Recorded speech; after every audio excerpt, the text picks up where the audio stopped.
ગુજરાતની સ્થાનિક ચૂંટણીઓ આજે ચાલી રહી છે અને લોકતંત્રની અંદર ચૂંટણી બહુ મહત્ત્વની હોય ત્યારે આજે મેં પણ મતદાન કર્યું છે અને આખા ગુજરાતની અંદર સ્વચ્છ છબીના અને સારા ઉમેદવારો ચૂંટાઈને આવી એવી પ્રભુ પાસે પ્રાર્થના કરું છું. આજે ઇલેક્શનનો દિવસ છે.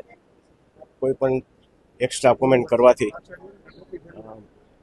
જુદી જુદી રીતે માણસો વાત સ્વીકારે એના કરતાં આ પર્વ એવો પર્વ છે કે લોકો વધારે મતદાન કરે અને સારામાં સારા ઉમેદવારો સ્વચ્છ છબીના ઉમેદવારો ચૂંટાઈને આવે એવી આપણે બધા શુભેચ્છા.